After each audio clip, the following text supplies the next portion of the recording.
En paro mopogore opogore makata king'iyo e mbui ka jonyuol bende medo penjore kalure kod skunde ma bende oluonge mano kanyero nyithindgi. Mana kaka owach kanyero nitiere jumbe ariyo ma bende oketi mar loko kaponi okimor kod skul ma oluonge nyathini. Komachielo riwruoge jochiw thieth pachoka koro okwedo okang' manokaw kod seneta ma Busia Okiya Omtata mar chwalo ng'ur e doho ewi ogirimiti ma piny Kenya nochwe kogno kod piny Amerika mar jiwo sekta mar thieth.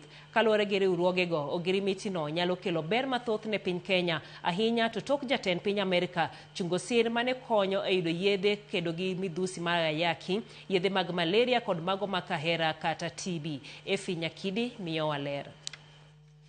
En winjruok manochwoye kogno tarik 4 dwe mar 12 higani e kinde mane jatend piny William Ruto otimo limbe mare e piny Amerika. Winjruok mane dhi miyo piny Amerika miyo piny Kenya kwan omenda maromo bilion 207 majiwo sekta mar thieth. Winjruok makamano osemedo nyuolo paro ka seneta ma Busia Okiya Omtata nochwalo bura e doho kokwede ni notime ataro mar chik.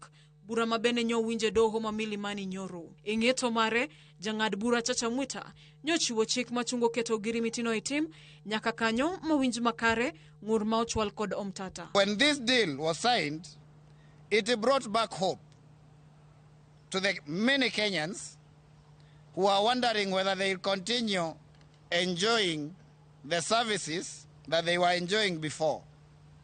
And to the health workers, they were really hopeful that they would get their jobs back.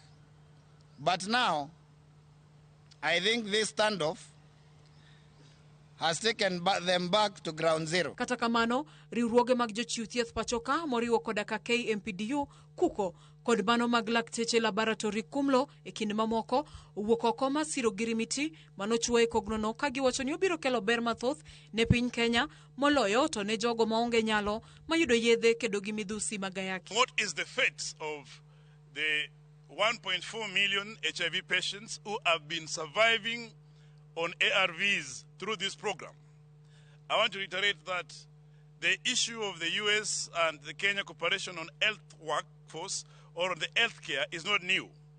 We have many families in the slums of Kibera. We have many families from Nyanza and from every part of the country that cannot afford the monthly 6,000 on 10,000 for ARVs. And therefore, they have been benefiting directly from this PEPFAR, from the PEPFAR funding. Kopogore kod sir mar yudo yedhe kedo gi midhusi mag ayaki, omenda makamano ne dhi chiwo sire kedo gi tuoche mamoko kaka malaria kod tuo kahera kata TB, ahinya to kaluwore ni magi tuoche ma osebedo ka yudo sir kowuok e pinje maoko.